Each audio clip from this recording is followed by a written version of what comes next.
worthy proclaim in the presence of many witnesses, and entrust them to reliable people who will be able to teach others also. Take the teachings you heard me proclaim in the presence of many witnesses, and entrust them to reliable people who will be able to teach others also. Take the teachings you heard me proclaim in the presence of many witnesses, and entrust them to reliable people who will be able to teach others also. Take the teachings you heard me proclaim in the presence of many witnesses, and entrust them to reliable people who will be able to teach others also. 2 Timothy 2:2. Hallelujah, 2 Timothy 2:2. Praise the Lord. 2 Timothy 2:2. You and me, let us proclaim the gospel. 2 Timothy 2:2. Hallelujah. 2 Timothy 2:2. Praise the Lord. 2 Timothy 2:2. You and me, Let us proclaim the gospel of Jesus Christ. Take the teachings you heard me proclaim in the presence of many witnesses, and entrust them to reliable people who will be able to teach others also.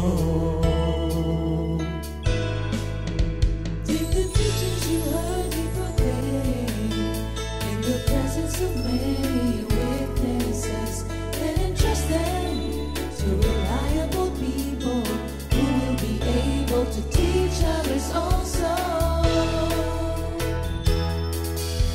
2 Timothy 2:2. Hallelujah, 2 Timothy 2:2. Praise the Lord. 2 Timothy 2:2. You and me, let us proclaim the gospel. 2 Timothy 2:2. Hallelujah. 2 Timothy 2:2. Praise the Lord. 2 Timothy 2:2. You and me, Let us proclaim the gospel of Jesus Christ. The harvest is plenty, but the workers are few. As for me and my house, we will serve the Lord. We will serve the Lord.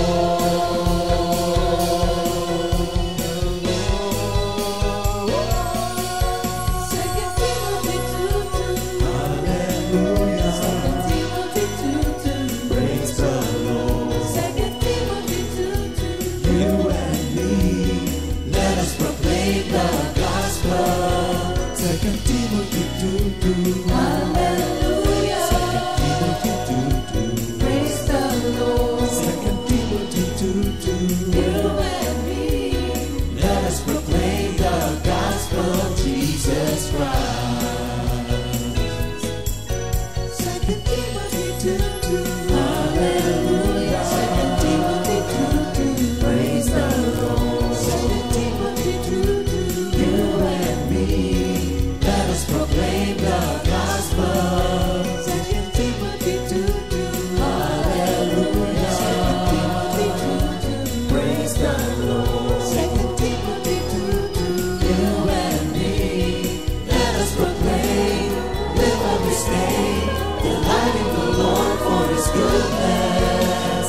Let us proclaim, live on this day, delighting the Lord for His goodness. Let us proclaim, live on this day, delighting the Lord for His goodness. And He's God.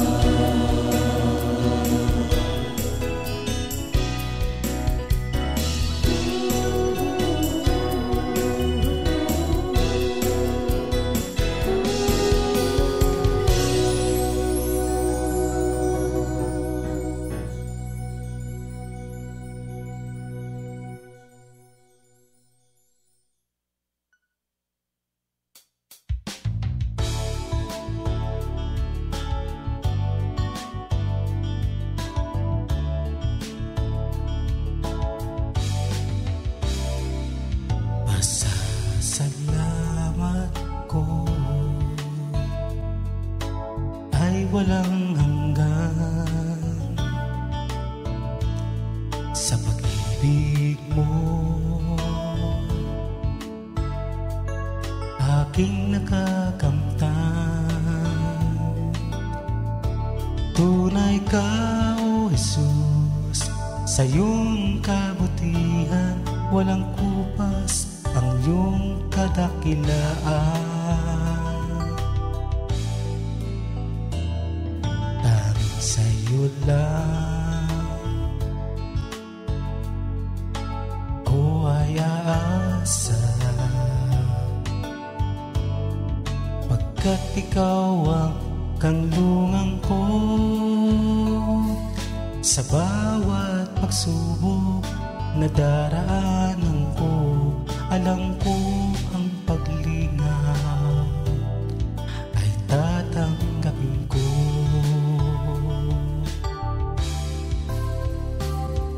O Yahweh, paglingap mo'y maaasahan ko. Mga pangako mo ang kalakasan ko, pagkat kailanman ikaw ay laging nariyan.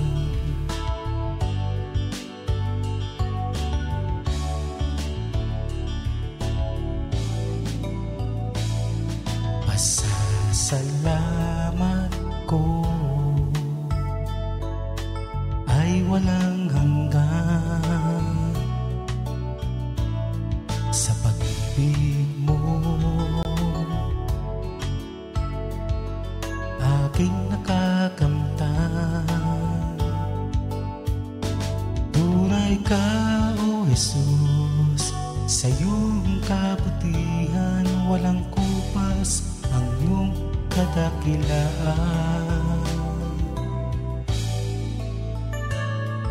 Tanging sa iyo lang ako ay aasa,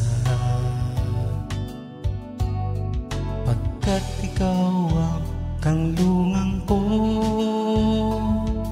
Sa bawat pagsubok na daraanan ko, alam ko ang paglingaw ay tatanggapin ko.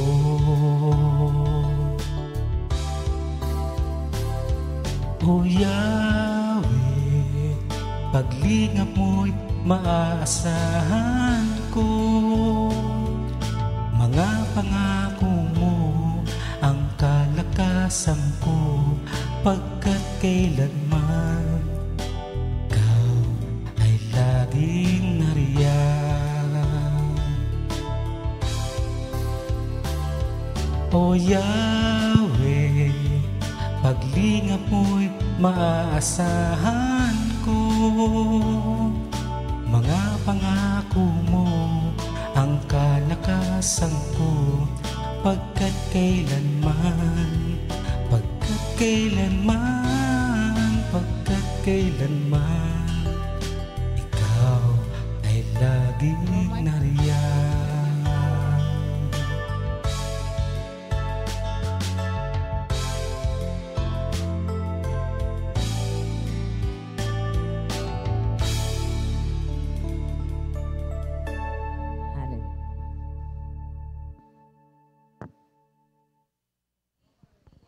Good morning, Jesus. Good morning, Jesus. Good morning po mga kapatid. Good morning. Kakantahan muna namin kayo ni Sister Joy. Oo, para masigla ang umaga natin. On your Hindi. mark. On your mark.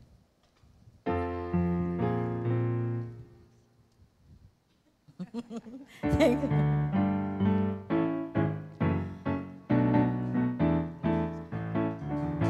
On your mark, get set, run the race of life. There's a prize awaiting you. Lay aside every weight, each besetting sin. Keep the heavenly goal in view. Witnesses all around watching as you run. Never falter, never fall. On your mark, get set, run the race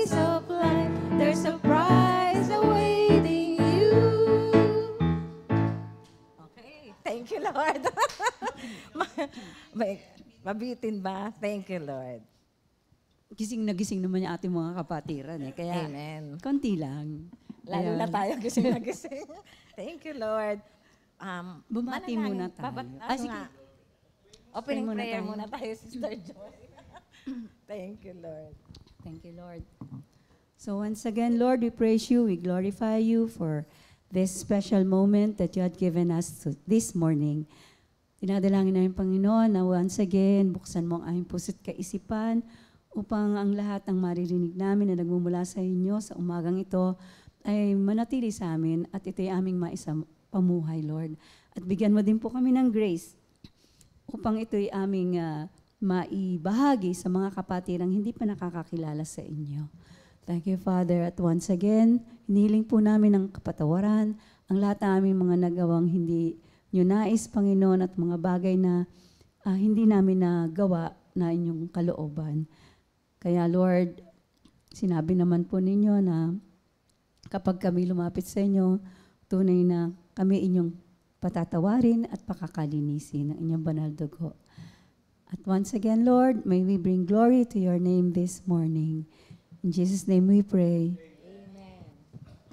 Amen. Thank you, Lord. Ang pag-uusapan po natin ngayong umaga ay karugtong ng mga pinag-aralan natin ng mga nakaraang linggo. And it is all about the, ano tawag dito? Yung characteristic of A soldier of Christ. Tayong mga sundalo ni Kristo.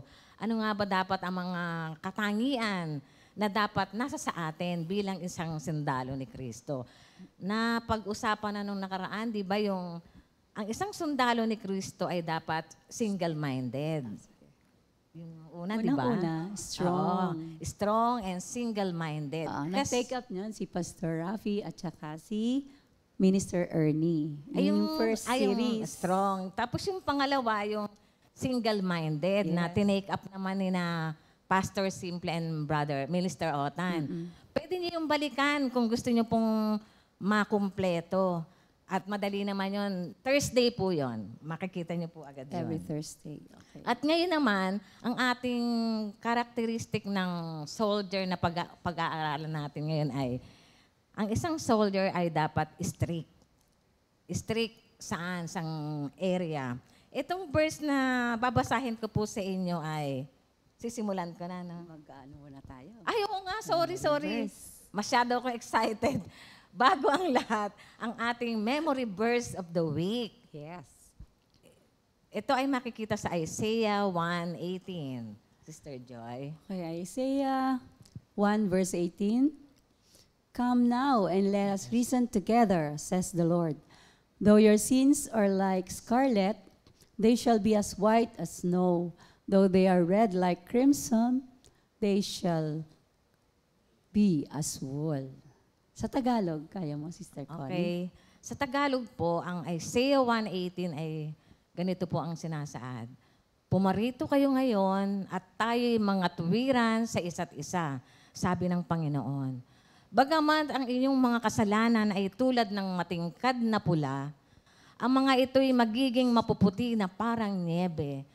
Bagaman ito'y mapulang-mapula, ang mga ito'y magiging parang balahibo ng tupa. Salamat sa Diyos. Thank you, Lord. Sabi ko kanina, crimson. Crimson pala. Crimson. Kon, bago tayo mag-start, may mga nag-aantay ng bati. Ay, oo nga naman. Thank you, Lord. Ang sarap kasi ng nababati din. Thank you, Lord. Oo, naantay nila yun eh. Oo nga. Sa akin, babatiin ko muna yung mga taga...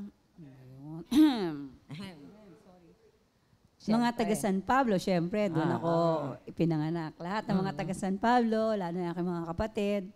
Ayan, then, syempre, ano na rin, Bulacan din. Sina Sister Cecil, Sister Eileen, sa Mandaluyong din, yung aming bagong apo doon. Wow. Si Maria, Baby Maria, tsaka yung aking mga pamangkin.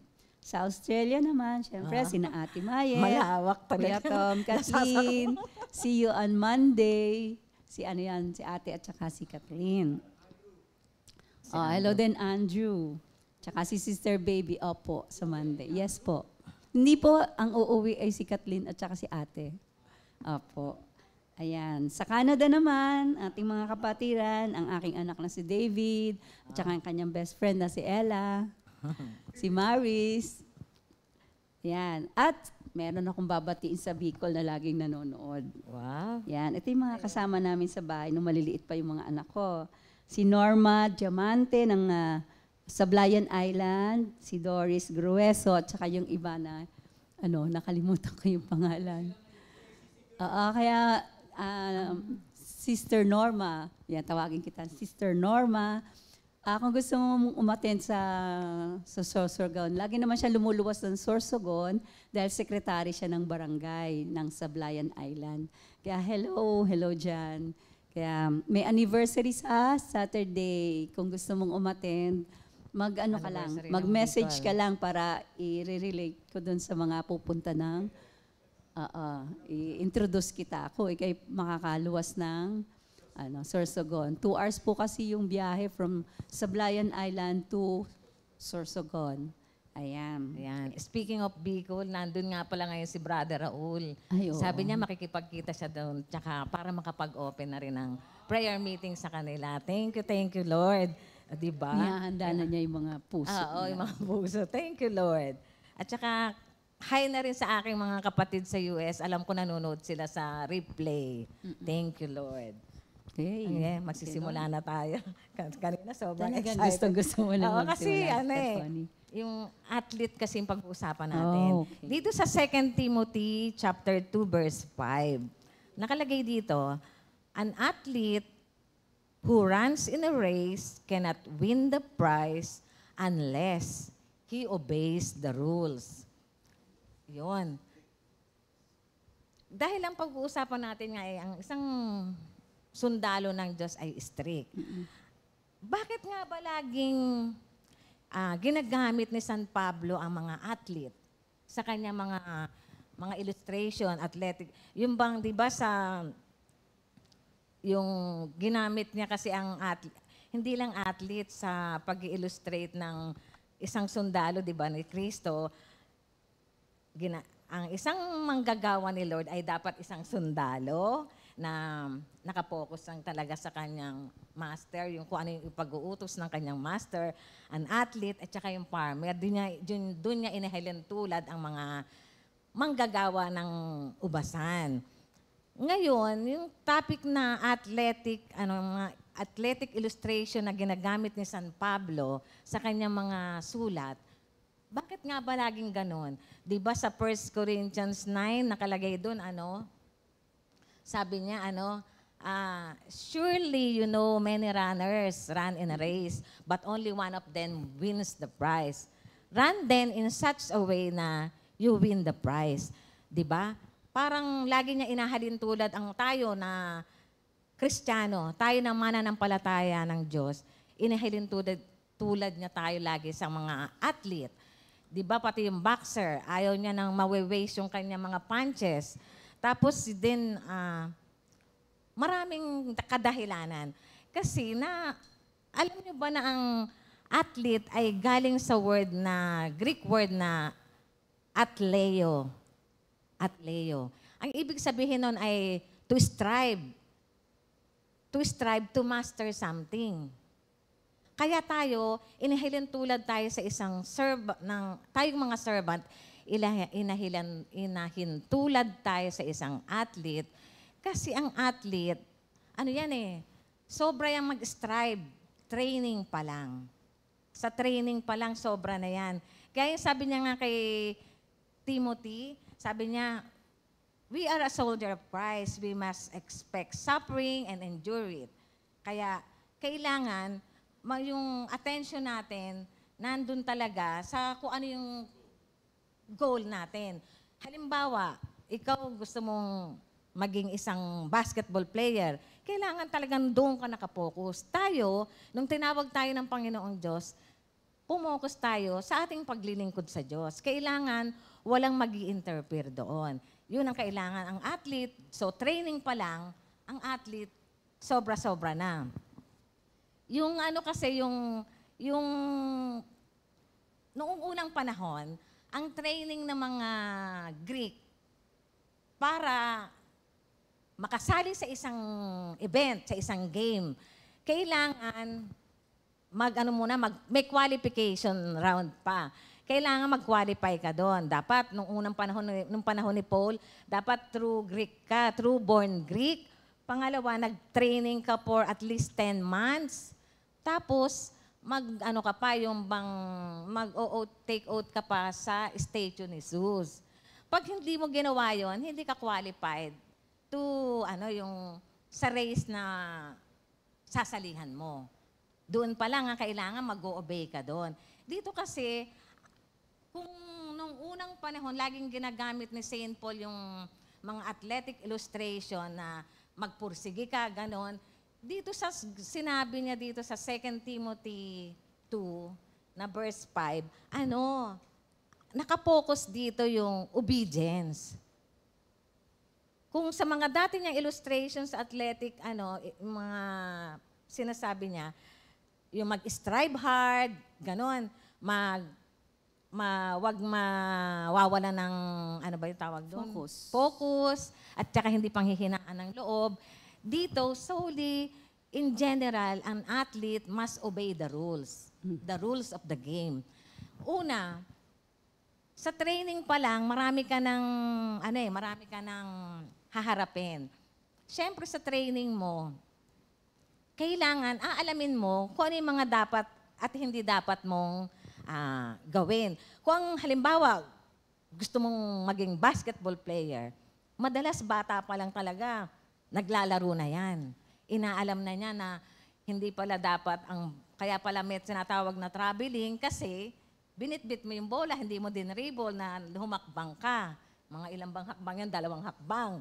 Kasi parang isa lang pwede mong Tapos pagka yung kukuhanin mo yung bola, dapat hindi mo bola lang talagang matatouch mo, hindi yung katawan ng opponent. Oo. Kailangan ang isang athlete sa training pa lang, disiplinado na siya. Kailangan alamin niya lahat yon, yung mga rules of the game. Alam niyo na, doon dati kasi nanonood ako ng may mga sprint, yung mga takbuhan lang na maliliit, track and field, Kailangan pala, ang isang runner, hindi siya aalis doon sa lane. Hindi pwede siyang magkocross ng, di ba, makapapansin niyo may mga guhit-guhit na gano'n. Kaya pala sabi ko, ito maiksi na.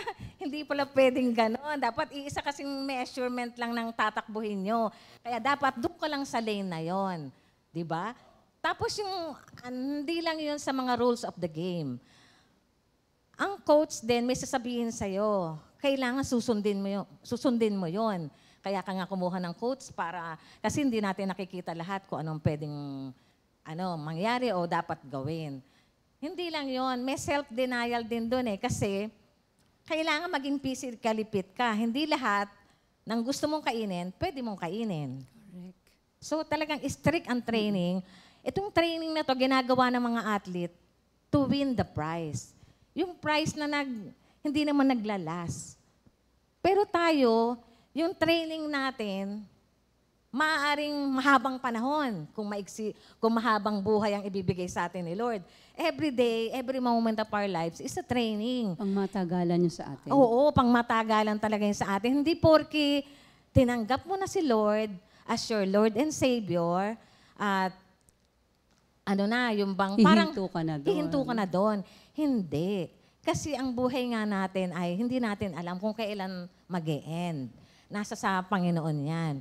Kaya dapat maging maging disiplinado din tayo sa ating buhay espiritual. Kung ang mga athlete inaalam ang rules of the game, tayo din dapat alamin natin ano ba yung rules na gusto ni Lord, ano ba yung mga bagay na foul sa Kanya. 'Di ba? Dapat tayo bilang isang manggagawa ni Lord, alam natin 'yon. Unang-una, papaano natin mga gagawin yon? Kailangan natin everyday, kung maaari, hindi lang sa araw-araw, may umaga, tanghali, gabi, aalamin natin ang Word of God. Kasi, para makalaban ka dito sa mundo ng tama, naaayon sa Panginoong Diyos, kailangan alam mo ang kanyang mga banal na salita. Kung ang dati, akala ko, ang white lies ay pwede, hindi pala, lie is lie. Kung minsan sasabihin mo, kasi baka siya masaktan, ganon. Bakit ikaw ba ang may hawak ng buhay niya? Dati iniisip ko, makakatulong ako kung mag-white lie ako. Pero hindi. Isa na yun sa mga bagay na dinidisiplinado tayo ni Lord para hindi na tayo magtutuloy-tuloy sa ganong pamamaraan. Lie is lie. Kaya wag na tayong mahihirati sa ganon.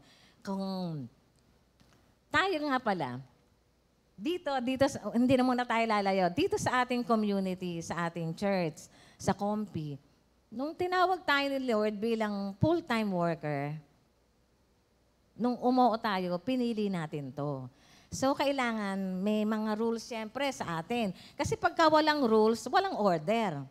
Naalala ko noon, kapag tumira ka dito, ito yung talagang masyadong, kitang-kita ko yung kalungkutan na nalagang self-denial, kumbaga. Pagka yung nag-full-time ka, tapos inalo ka na tumira dito at sumang-ayon ka, kailangan mag-a-abide ka. Kasi ito na yung bahay mo eh. Kailangan, di ba, pag sa bahay nga, sumusunod tayo sa ating mga magulang. Dito, may mga magulang dito tayo. Ang ating mga head, ang ating pastor na kasama natin dito sa community, sa lugar na ito. May nung time ni na Brother Bart, na meron siyang hindi pwedeng uwi ng uwi. Pag dito ka na tumira, kailangan dito. Hindi Bakit ka talaga kaya? pwedeng umuwi. Hindi kami nakaka-uwi. Oo, talaga. Kahit na nung unang panahon, talagang talagang testing yon on our part. Kahit na Pasko, bagong taon, talagang dito magse-celebrate lahat as a family. Kasi pamilya eh. Di ba yung, siguro maaalaw ka lang umuwi on emergency situation o ganun man. Pero hindi pa rin eh. Minsan nung Pasko, hindi pa din eh. Pag sinabing hindi, dapat mag-o-obey kasi pag hindi ka nag-obey, medyo minus point na yun sa'yo, medyo malapit ka na sa... Kasi pagka hindi ka obedient, madidisqualify ka kagaya nga ng mga athlete. Pag hindi ka nag-obey sa training, nung unang panahon, hindi ka makakwalify sa game. So training pa lang tayo, kailangan marunong ka na sumunod. Kailangan i-train mo yung sarili mong sumunod.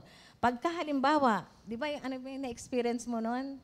Yung hindi ka umuwi, hindi uuwi. Hindi uwi. Kasi yung family ties namin sa San Pablo,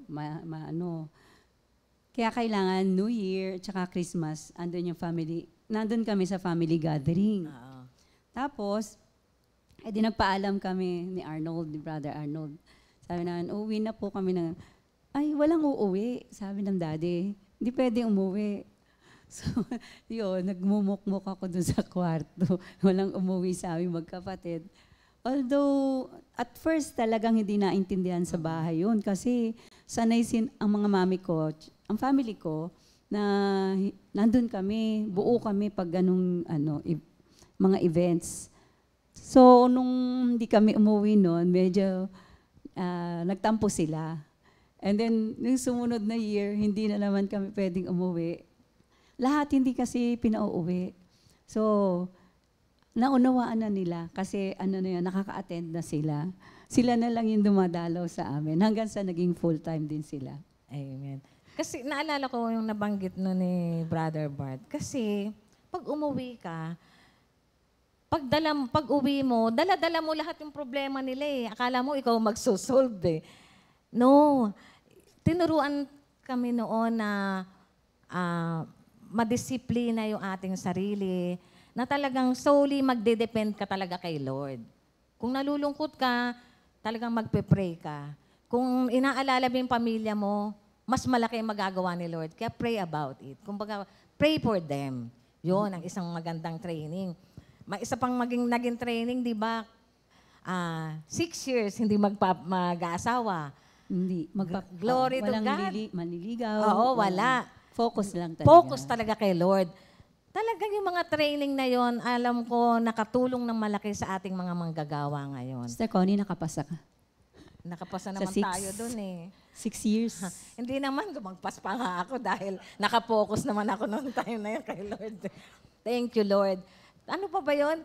Tsaka yung mga simpleng rules. Halimbawa noon, hindi pwedeng magpupunta ka sa kwarto na may kwarto. Yes. Yung bang basta ka na lang papasok, tapos makikipagkwentuhan ka doon. Hindi, kasi may sala, doon kayo mag-usap. Hindi ganun. Mga maraming rules na dapat kang mag-o-obey, na kung minsan, parang namang ano yan, kay Jay, parang ganun. Kung titignan mo, no, may tignan natin. Kumbaga, Tatambay sa kitchen. oo, yung bang pag-standby, talagang doon pa man ayaw na yan ni Brother Bart, yung kupul, ano yun, kumpul-kumpul, ano ba yun? Ayaw niya yon. Kasi, totoo naman yon. Minsan, napupunta yun sa mga, baka naging training natin, pagkwentuhan ng iba. Imbis na maging, matrain tayo sa tamang pananalita ng salita ng Diyos na hindi tayo nagbubulol ng kagaya ko ngayon. Baka ang nangyayari yung training natin, puro salita na tungkol sa ibang tao. Minsan kasi pagka nagkakausap na tayo, nagiging nasasanay na tayong maging judgmental. Minsan sa pagkukumpul-kumpul din kasi, minsan din nakaka-down na tayo ng ibang tao. Yung bang, imbis na magandang salita minsan ang dapat na mamumutawi sa atin, parang gano'n na. So, kailangan maging disiplinado tayo sa gano'n. Pagka medyo na-remind tayo, hindi na maganda yung sinasabi ko, stop. Stop na tayo doon. Pangalawa, yung training din na dapat natin bilang isang manggagawa ng Lord, kung ano man yung duty na binigay sa'yo, kailangan gawin mo. Hindi yung iiwas ka, yung gagawa ka ng excuse para makaiwas. Naalala ko yung Karate Kid. Naalala niyo po ba yung Karate Kid 1984? Sabi nung bakit kaya ganito yung pinagagawa sa akin? Yung mga may pinupunasan siya, pag ganon. Yung pala magagamit niya kasi may nambubuli sa kanya. So tinuruan siya, nagpatulong siya kung paano siya makakalaban doon. So ang training niya ay magpunas. Ano ko yung training to? Minsan iniisip natin, ano bang training to? Nandito ako sa hugasan ng pinggan, nandito ako sa paglilinis ng worship center, ng CR. Alam nyo, nakakatuwang ikwento na noong unang panahon na ilan pa lang ang mga worker, lahat ng mga minister ngayon dumaan sa ganong training. Lahat Glory tayo. to God. Lahat tayo. Oo nga, lahat tayo. Kasi doon ako sa kanila nakatingin.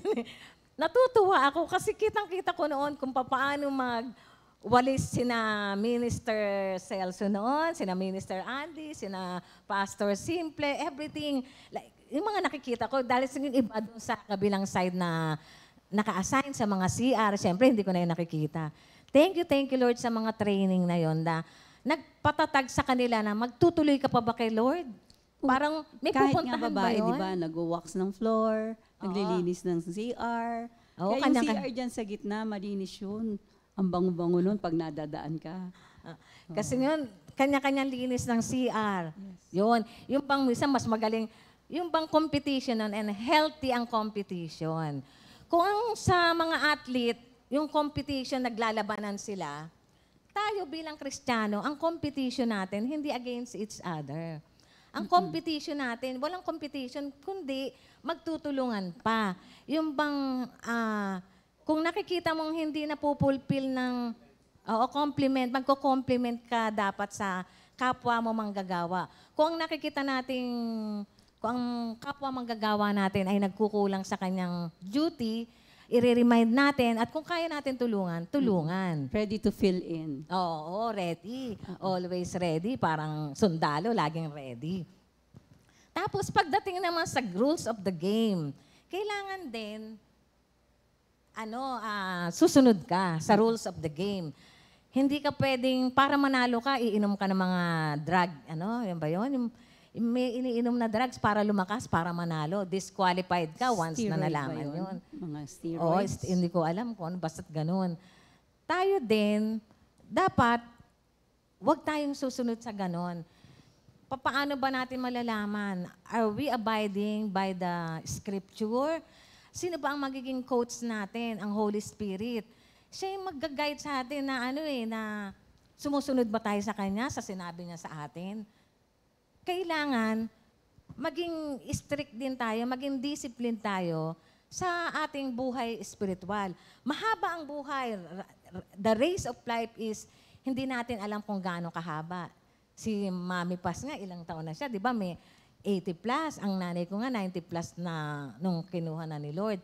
Hindi natin alam ang ating buhay. Kaya ngayon, still, kailangan nandun pa rin tayo dun sa training period at saka laging i-apply natin yung rules of the game. Rules of the game. Kailangan nating i-apply yon. Paano nga ba yon? Sa ating rules sa buhay. Ano ba yung mga rules natin sa ating bilang isang Christian? Kasi 'di ba sa bawat sports may mga rules na dapat mong sundin. Tayo bilang isang Kristiyano, ano ba yung mga rules? Ang Holy Scripture, makikita natin doon yung mga rules. Paano kung hindi tayo nagbabasa, di nakakagawa tayo ngayon ng hindi maganda? 'Di ba? Kung akala natin maganda magkwentuhan ng kung ano-ano sa ating kapwa, hindi pala maganda yun, di ba? Hindi, ayaw ni Lord ng ganon. Kung magkukwentuhan, about the scripture, yung experience natin kay Lord. Oh, masyado ka naman maka-spiritual, Sister Joy, sasabihin mo gano'n. Ano ba yan? Puro na lang maghapon na nga tayong nag-aaral, puro ganyan. Si Lord pa, di ba? Pero alam nyo, Actually, ang lawak kasi ng pag-uusapan tungkol sa Panginoon. oo, kasi yung bang application na ng scripture ang pwede mong pag-usapan eh. Di ba? Hindi naman pure, kahit hindi purely word of God, kapag ka in-apply mo yung scripture sa buhay mo at yun ang isi-share mo, ay, tingin, mas makikita yung ikaw bilang isang Kristiyano na sumusunod sa batas ng Diyos. Kasi yun talaga tumitingin ng Panginoon eh. Kung akala natin, halimbawa, may pinagawa sa atin, umiwas tayo doon. Naku, magbibigay na ng assignment si Pastor Alex. Ayoko nang pumasok, magtatago ako. CR muna. Okay, nakalusot ka kay Pastor CCR Alex. muna. CCR muna ako. Nakalusot ka kay Pastor Pero Alex. kay Lord, di ka pala makakalusot Oo, eh. He sees everything. Kahit hindi ka nakikita. Your very intention, your very motive. Kaya sorry Lord, kapag nakakagawa tayo ng ganon. So, kaya inihilin tulad talaga ni San Pablo ang isang manggagawa sa isang athlete. Kailangan siya disciplined. At saka yung self-denial nandoon. Mahirap. Mahirap talaga. May mga bagay na mahirap, pero yun ang right thing to do. Diba? Amen. Mahirap sumunod. Pero yun. Kasi pag walang mga rules, walang order. Yes. Parang ganito. May schedule. Ikaw ang dito. Hindi mo ginawa. Sino ngayon ang gagawa nun? Example na lang. Siyempre sa kusina ako ngayon titingin. Ikaw ang magsasaing. Dahil hindi ka nakasaing, hindi mo sinabihan na hindi ako makakasaing. Pwedeng ganun, O kaya, may nangyari na hindi mo nasabi sa iba. O kaya, ayaw mo lang talagang magsaing, biyaan mo nun para makita naman nila kung gaano ako ka-importante pag wala ako. Pwedeng ganun. Walang nagsaing. So, sino ang magsasaper? Diba? Kapwa nating manggagawa. We are here to help each other. Kailangan yung ginagawa natin with love. Kasi nakikita ni Lord yun, dapat ang training natin ay pinaka-naka-founded sa love. Kahit mahirap yan, dahil mahal mo si Lord, gagawin mo. Kahit mahirap ang gagawin, dahil mahirap yung ginagawa ng isang kapatid natin, dahil mahal natin si Lord, mahal na natin siya, tutulungan natin siya. Yung tulungan dapat nandun. Kaya, malaking bagay kapag mayroong isang tao na hindi gumawa ng kanyang gawain, apektado na lahat. Diba? Ganun din, dapat, dahil buhay pa naman tayo, thank you Lord, may pag-asa, pwedeng bumawi. Hindi natin kasi alam ang buhay, kaya every day, treat each day as our last day. Gawin natin ang best natin palagi. Nandun talaga lagi dapat yung, discipline at saka self-denial on our part. Ngayon, bakit nga ba, di ba bakit nga ba, sabi ko, bakit nga ba laging ginagamit ni San Pablo? Unang-una nga kasi, yung athlete, kasi nga, yung strict ang training, at saka merong self-denial, yun, Pangalawa, ang isang nag-observe ng rule, parang nire-recap ko na, Joy. mag-o-observe ka ng rule. Tayo din, kapag ka hindi ka, halimbawa, iwas ka ng iwas, hindi pwedeng kasing iwas ka ng iwas eh. Kailangan, ang isang athlete, para manalo, kailangan mag-compete. Tayo, bilang isang Kristiyano, dapat sumama kung ano man ang gawain. Oo, dapat meron kang sumama ka para magkaroon ng teamwork. Halimbawa, iwas ka nga ng iwas, hindi ka, parang sa tingin mo, i-assess mo rin sarili mo, lumago ka ba as a Christian bilang manggagawa? Ako, alam nyo, thank you, Lord. Kahit siguro tanongin niyo yung mga kaklase ko. Kasi pinili ko ng nung tinawag ako ni Lord, pinili ko na talagang maging isang manggagawa ni Lord. Pero talagang ayaw na ayaw ko yung nagsasalita sa harap ng maraming tao. Hindi ako nagre-recite noon. Kung kailangan nyo ng ito, pag magre-report kayo lang lahat, dito ako tagagawa. Talagang ayaw ko. Pero ngayon, natutuwa ako kay Lord kasi, natuto ako.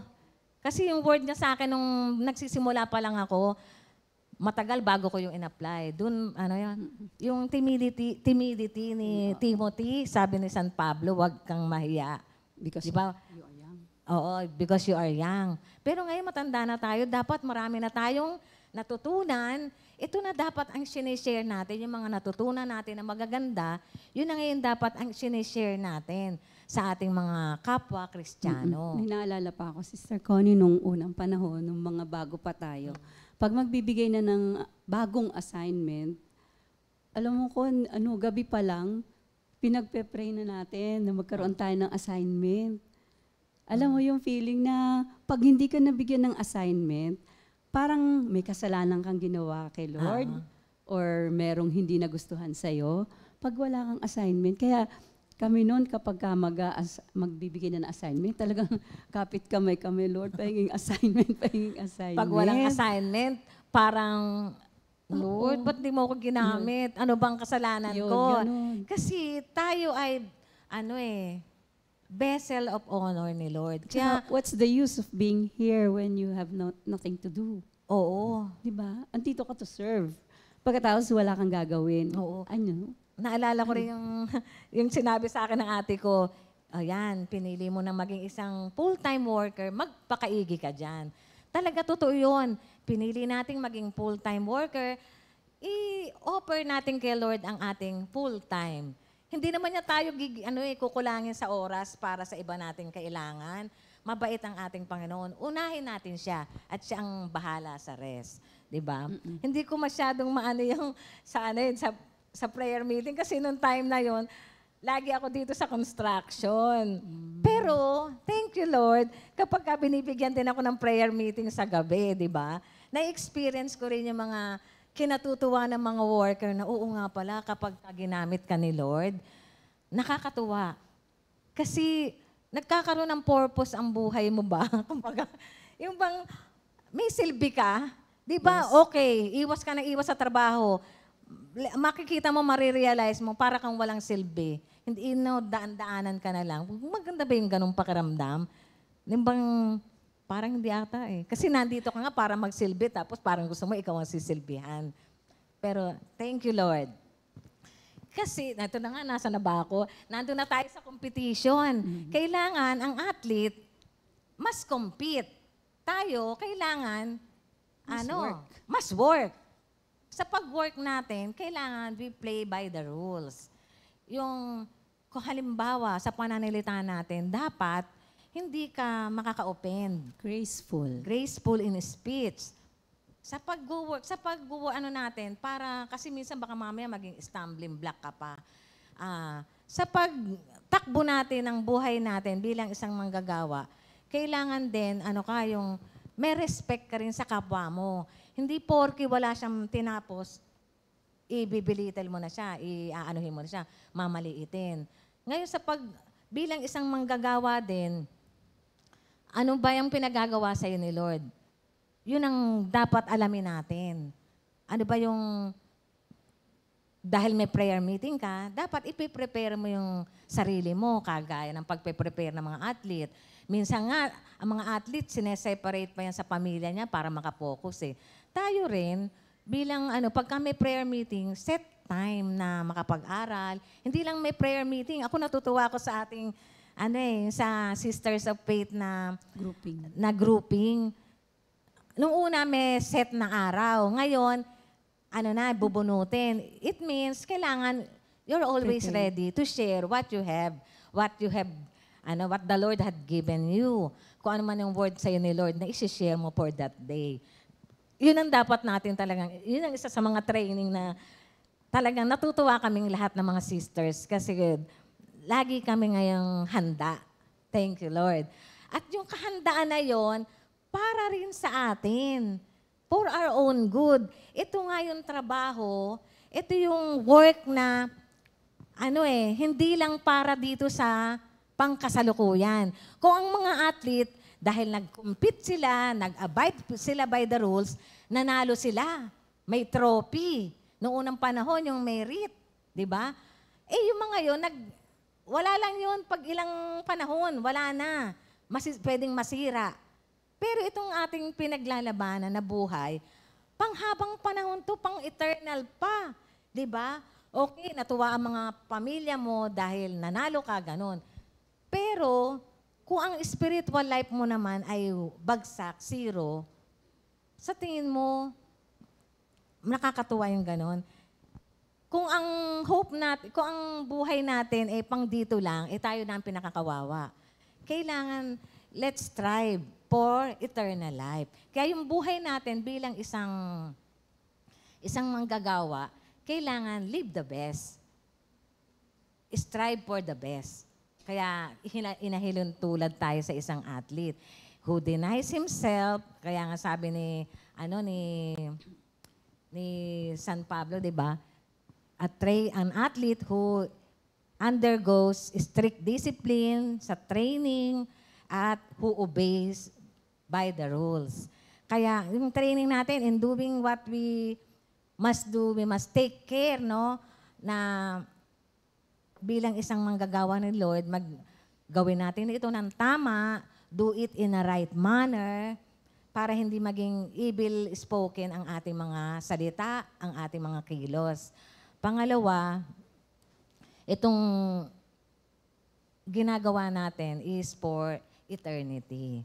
Yun ang kagandahan. Yun ang pinaka-best talaga. Walang sayang sa ginagawa natin. Nothing we do in the Lord's service is ever useless. Di ba? Pinakamagandang trabaho na itong ating napuntahan. Thank you, Lord.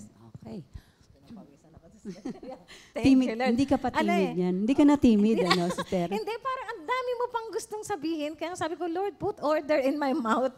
Ikaw na po. Kasi talagang itong pag-aaral na to, kaya binigay sa atin to kaya sinabi ni San Pablo kay Timothy, kasi siyempre siya in prison noon Kailangan may magpapatuloy na manggagawa, na maghahayag ng banal na salita ng Diyos.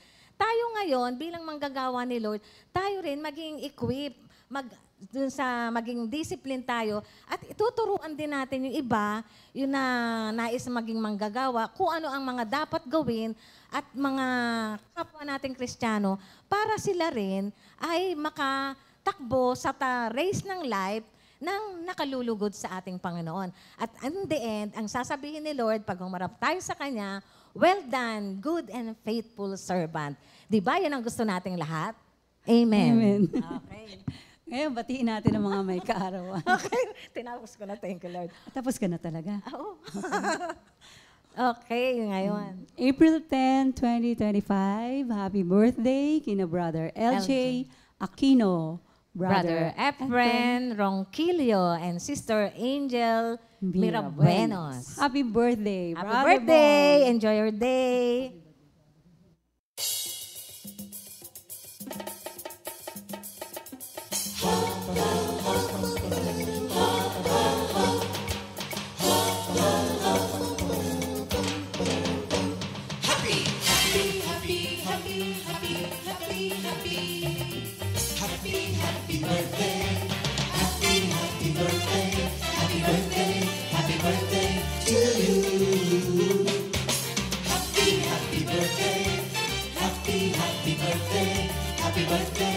Happy birthday to you. Happy birthday! May the good Lord Happy, happy birthday to you. Happy, happy birthday to you.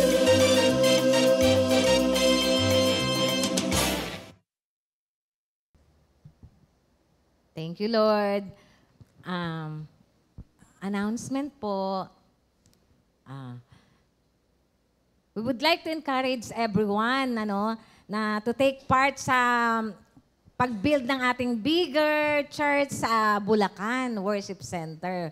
Kasi 'di ba ang worship center natin ngayon doon parang 6x8. Ngayon magiging malaki na. Thank you, Lord. Ano na siya? Ano nga ba 'yon? 7 by by 14. Oh, malaki, halos doble siya. Thank you, Lord John. Kaya any amount will do coming from the heart. Si Lord ang magbabalik po sa inyo ng mga i-donate nyo para sa ating gawain. Thank you, Lord. At saka, We are ito na naman ako. In-invite namin kayo to watch our YouTube channel, Comfy Media, na manood ng ating mga original music. So marami pa pong nadagdag, na-upload na videos like yung mga past anniversaries, GMJ, Bible study, and fellowship. At starting July, nagtatanggal na po si Facebook ng mga live streams natin na older than 30 days. Kaya lilipat na unti-unti doon sa ating FB. YouTube account. Sa YouTube account. Ayan, Okay. kaya mag-subscribe na po tayo para madali nating ma-access yun. Thank you, Lord. Ayan. At abangan po natin ang ating Holy Week presentation. Apo, may mga presentation po tayo ngayong Holy Week. Abangan nyo po yan. At para makilala nyo ng gusto rin ng ating mga manggagawa. Abangan nyo po, napakaganda. Ang mga surprise daw po. Maganda po talaga. Surprise! Abangan nyo po mga buhay po ng ating mga manggagawa. Magsisimula po yan next week, Wednesday. Holy Wednesday. Thank you, Lord. Abangan po natin. Ayan. At dako na tayo sa ating repeat new song of the week, One Empty Tomb, composed by Brother Darwin Datu.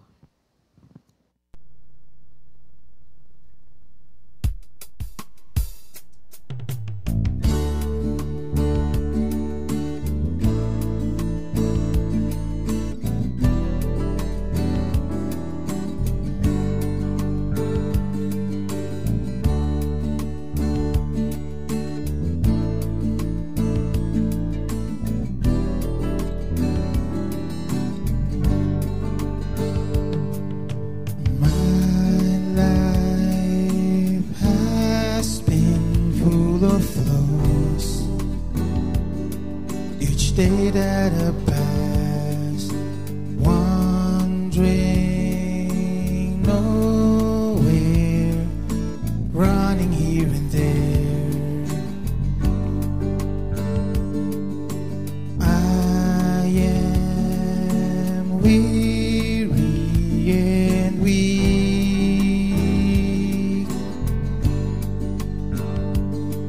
With everything is bleak,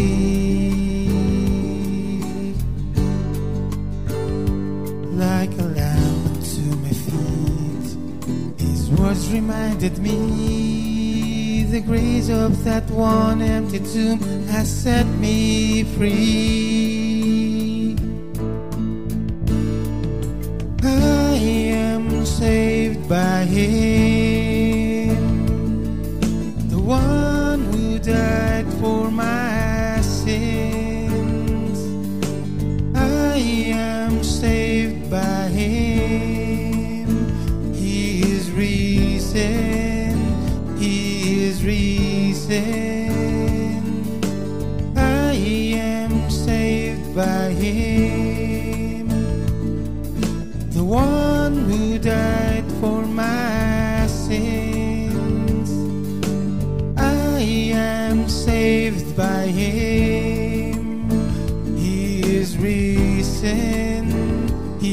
risen.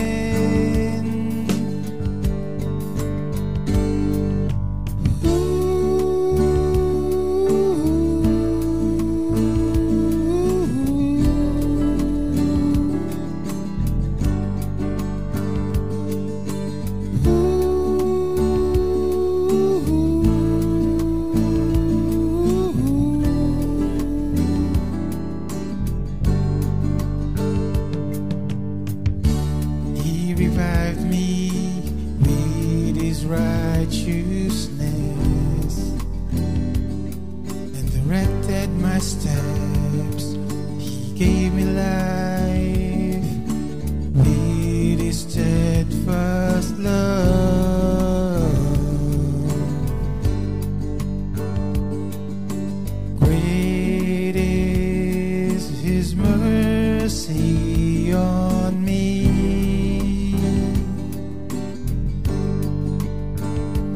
I surrender my life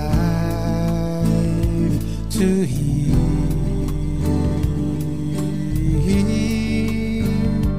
Like a lamp to my feet, His words reminded me the grace of that one empty tomb has set me free. I am saved by Him, the one who died for my sins. I am saved by Him. He is risen. He is risen. I am saved by Him, the one who died for my sins. I am saved by Him. He is risen. He is risen. I am saved by Him, the one who died for my sins. I am saved by Him. He is risen. He is risen.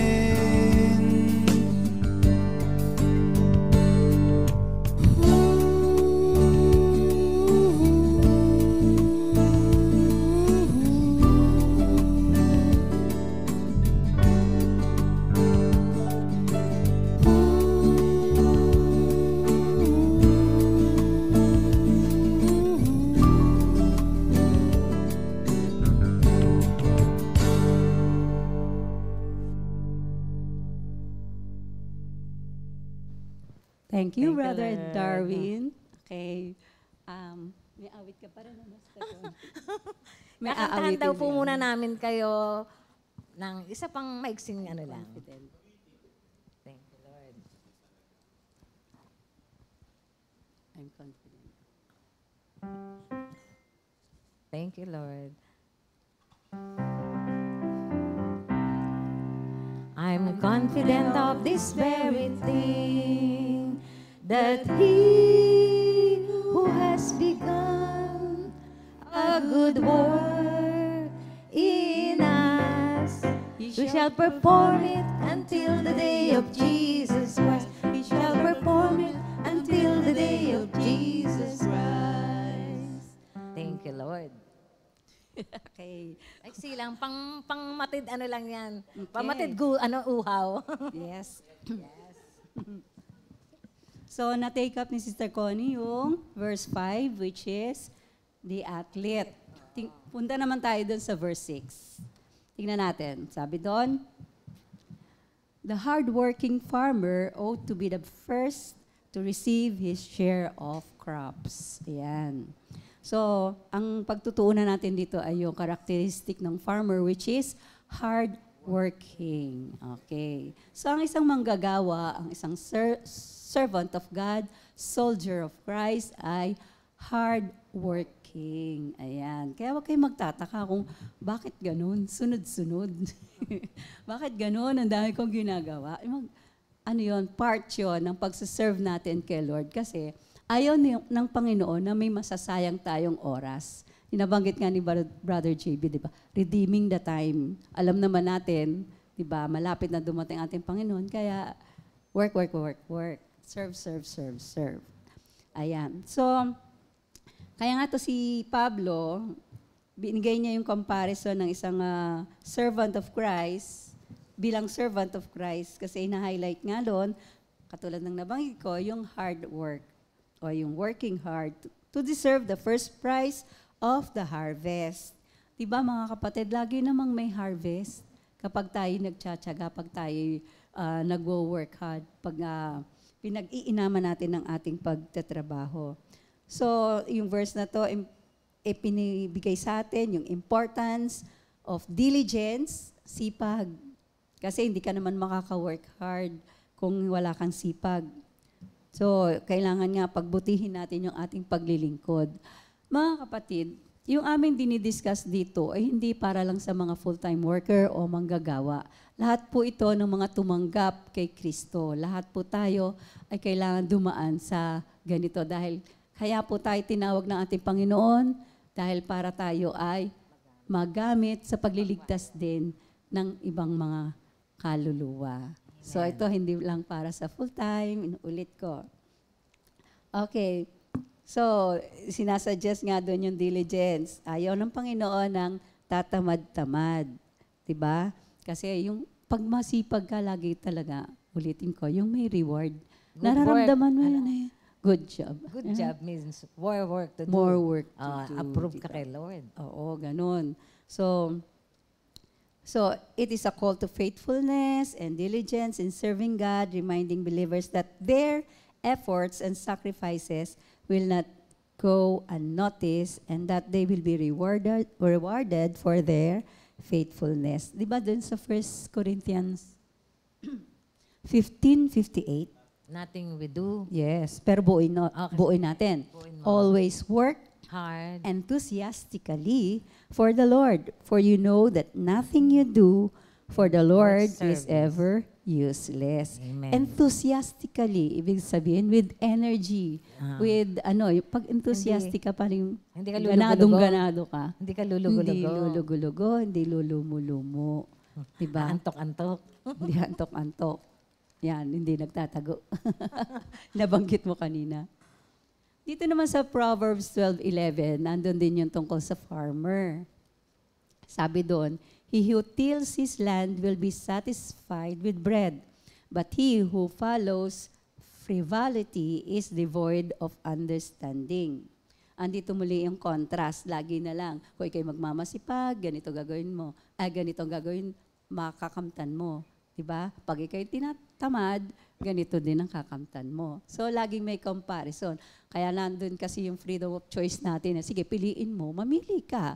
Anong gusto mo? Pag ikay nagsipag sa paglilingkod, may reward ka sa Panginoon. Pag ikay tatamad-tamad, Dito pa lang may reward na. oo, dito pa lang, how much more nga pagdating doon sa langit. So, kailangan ay productive yung ating work. No? Productive. Ibig sabihin ng productive, mga kapatid, ay yung may bunga. kakahinatnan, may bunga. So, kesa dun Magandang sa bunga. foolishness of pursuing the vain things, no? Yung mga bagay na walang kabuluhan. So,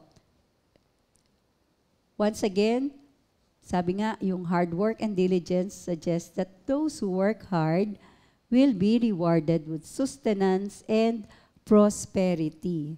Diba, pag tayo bilang manggagawa, pag nagagampanan natin yung kalooban ng Panginoon, diba, hayo tayo, mahirap bumiyahe, na-traffic ka, Mainit. hindi ka nakasakay.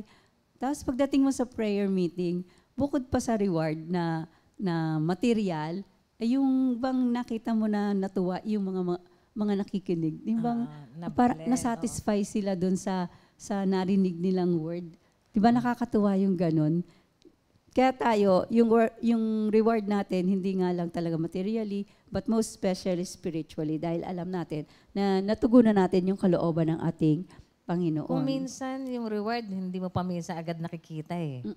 There are times. Pagka ba hindi mo pa nakikita yung reward, magtatamad-tamad ka na, parang wala Parang naman ang tagal. nangyayari Oo. sa ano ko, sa paglilingkod ko. Buti pa, hindi na ako naglingkod. There are times, di Diba, ba? Pag pwedeng yung iba magkaganon. naiinip na, no? Oo, Doon sa parang- kanilang mga prayer parang- requests. Oo. O kaya, as a member, di ba? Ay, hindi nasagot yung prayer ko, hindi na nga lang ako a-attend, di ba? Oo. Hindi pa nasasagot, ang tagal sumagot, mga ganon. Alam naman natin, di ba, in God's time, di ba? In God's own perfect timing.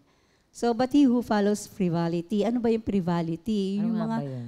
kalokohan, ayan, yung walang kapararakang gawain, yung wasting time on unproductive activities. Ano ba yung mga unproductive activities? Yung bang Naalala ko- inuubos mo yung... Alam mo yung laging sinasabi ni Pastor Ray, yung ano ba yung ginagawa niya, makakatulong ba yan sa inyong salvation? Di ba yung line na yon kay Pastor Ray? Ano yan, makakatulong ba yan sa inyong salvation? Yes, oo. Ay, mga pagpupo. Oo. Diba? Isa pa doon yung ang mga unproductive activities kapag nalulung ka doon, yung watching TV. Oo. Diba? Yung, ito kasi Naubos ang oras mo ng ilang oras? nauubos. Yes, nakakaubos to ng oras. Nung bago pa lang kami, ang TV, walang TV sa loob ng kwarto ng mga trainee. Sa salas lang ang kwarto. Sa salas lang. Ay, Sorry. Sa salas lang ang TV, television. ang Doon television. manonood ng sabay-sabay. Sabay-sabay manonood. Ngayon, kung pag narinig mo na ang mami na nagsasabing, suntukin mo, tadyakan mo, ganyan. Si Jackie Nanonood Chan. siya ng Jackie Chan o kaya Fernando po. Kung gusto mo yon, manood ka na doon. Doon ka lang makakanood. Pero sa kwarto, wala. You have to study talaga. Mag-aral ka lang. Kaya, hindi, nung panahong yun, mga 1980s, yun, early 90s yun, wala akong alam na TV show. Nakakakita lang ako pag doon sa mga prayer meeting. Kasi mga, di ba, habang nag-aantay, bukas yung TV nila, wala akong aware, hindi ako aware sa mga TV shows. Kaya napakagandang training din yun, mga kapatid. So, yun yung isa, part ng Tsaka yung ngayon, sa panahon ngayon, playing computer games. Diba? So, ang haba ng oras na iniupo sa computer or ang haba ng oras na ipinaglaro sa cellphone, May gagawin palang dapat ang daming gawin. nami-miss na gawin na mas na mahalaga. productive. Diba? Yes. Tapos, isa pa yung chasing fleeting pleasures.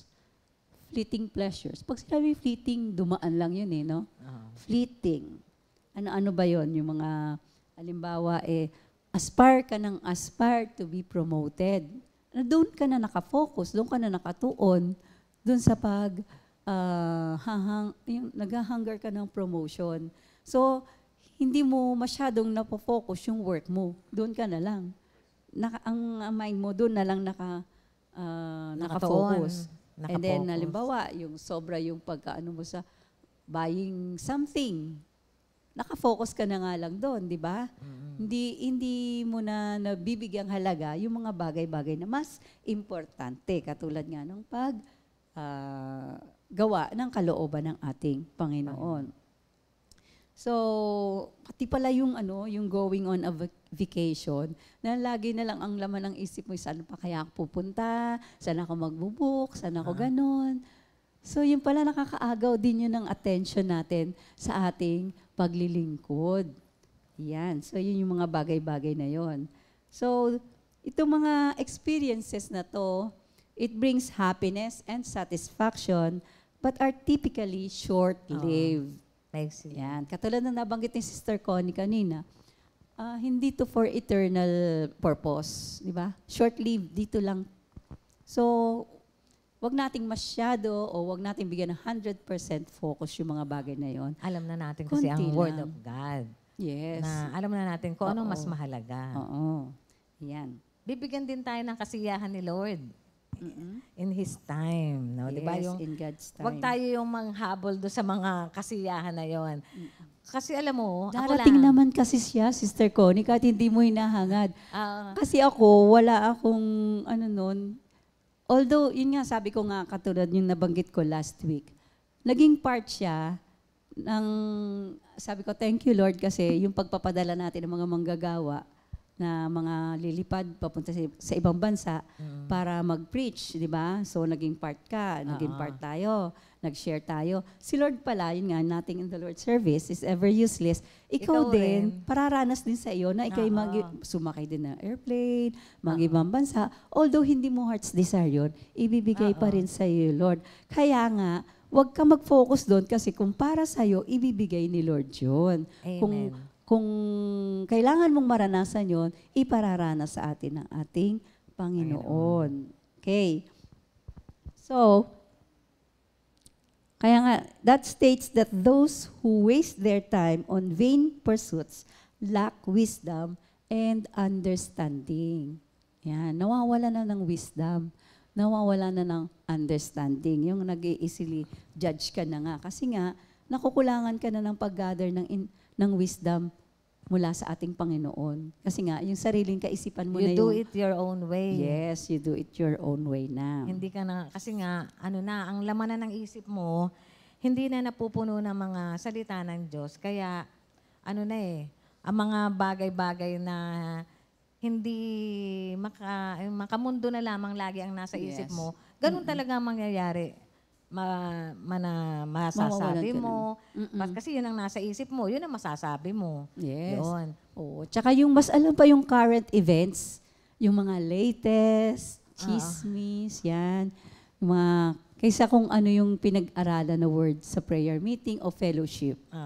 Di ba? Uy, sister, ganun-ganon. Pero dapat yung word, yung ganda ng word natin. Yun dapat ang maging Yun nga, di ba? na-experience Pagka yan, mga fellowship, ganun.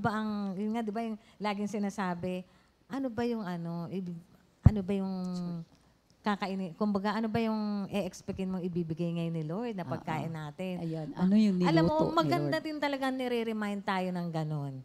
Kasi para ikaw din, ano nga ba, kaya ngayon, pagka mula sa simula hanggang hanggang katapusan, napupuno ang iyong espiritu ng magaganda sa pagkanta pa lang. 'Di ba? Ang sarap na kasi alam mo wala akong disiplina sa pagdating talaga ng maaga. Pero alam niyo, thank you Lord, ilang weeks na glory to God. Talagang tama sa oras ang aming pagdating mag-iina. Ang sarap ng kumakanta sa Panginoon. Tapos talagang nakatuon ka kung ano ang bang mga word na sasabihin na mga gagamitin ni Lord sa araw na 'yon. At yun naman ay talagang makakatulong sa atin.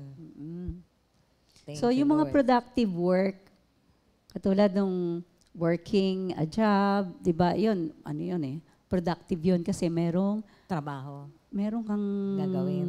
makakamtan doon. Productive yun eh. May oo. output yun. May May input. sweldo. May input. Oo. Kasi nagtatrabaho ka dahil may sweldo. Tapos pursuing education, yun yung mga naging example dito ng productive work. Pursuing education. Kung nasa world ka, dito yung education mo bilang estudyante. Tapos kung ikaw ay full-time worker o ikaw ay tinawag ng ating Panginoon o ikaw ay nakakilala sa Panginoon, ang education natin is yung pagbabasa ng Bible. Oo. Di ba? Walang humpay na pag-aaral talaga. Hindi yung porke nakapag-aral ka ngayon, okay na. Pwede Yes. na ako manood. Okay. Ganon. Hindi rin. Pero alam mo, kapag ka talagang parang ini-equate mo na yung pati yung pinapanood mo eh. Ayaw mo nang manood nung bad masyado yung tao, parang ganon. Gusto mo na yung mga, kahit palabas lang yung, gusto mo yung nakaka-glorify kay Lord yung pinapanood mo. Di ba? Hindi mo ba napansin yun? Pero pwede mo rin naman. Pero huwag kang magbibigay ng sobrang time doon sa pinanonood mo. Kasi may mga pagkakataon naman na nangungusap si Lord doon sa pinanonood mo. Oo. So, pwede mong isama si Lord doon eh. Oo. Di ba? Lord, ganito pala yung nangyayari kapag hindi nasunod sa'yo, ganon. So, may natututunan ka. Pero Pwedeng- kumbaga, hindi ka mag-i-spend ng Sobra. sobrang oras mo talaga doon. Kumbaga, pang ano mo lang yun. Siguro yung break ng time yan. So, let's engage in meaningful activities. Meaningful. Oo, yan. So mga kapatid, yung ano dito, it Physical encourages. exercise. Oo, Ah, totoo diba? yun. Sabi niya, physical exercise has great value. Pero ano, Mas ang spiritual. amen. Amen. So encourages us to focus on productive activities and avoiding distractions. Yan. Let's avoid distraction. Napakarami talaga ang distractions Mundo. sa mundo. At syempre, Bilang isang ayaw ng Kristiyano. kaaway na makakadiretso-diretso tayo. Kailangan maging aware din tayo. Ang Panginoon Diyos, nakikita ang lahat ng ating ginagawa. Ang ano naman, ang kaaway, lagi yan nakaamba na i-distract tayo sa ating gagawin para sa ating Panginoon. Kaya kailangan maging aware tayo sa mga ganong bagay. Yes. So, yun nga, nag-emphasize ng hard work. So, magkaroon tayo ng responsible choices and seeking knowledge and wisdom. Choose tayo. So, in conclusion, mga kapatid, dun sa verse 11, bakit po ba ito binibigay sa atin ng ating Panginoon through San Pablo, through St. Paul? Sabi dun sa verse 10, "For this reason, I endure all things for the sake of those who are chosen, so that they also may obtain the salvation which is in Christ Jesus, and with it, eternal glory." Para sa Amen. buhay na walang Meron pa akong hanggan at isisingit. para sa Oo. kaluwalhatian ng ating Panginoon. Kasi yung sa akin, yung obedience. Di ba? panghuli na rin. Panghuli Sige. talagang, may huli pa rin para kay Pastor JV. Panghuli. Sa 1 Samuel 15:22. Kasi kailangan pa rin talaga obedience. Obedience pa rin is better than sacrifice. Kaya kailangan marunong tayo mag-obey. Kailangan kasi may order, may mga higher, may mga ano tayo, may mga nakatataas sa atin na dapat lahat ng gagawin natin isasangguni, kumbaga, para maging maayos ang ating training at yung buhay Kristiyano natin. Thank you, Lord. So, in whatever we do, do it all for the glory, of of God. God. Jesus' name. Amen. God bless us all. Have a nice day, mga kapatid. 2 Timothy 2:2. Hallelujah.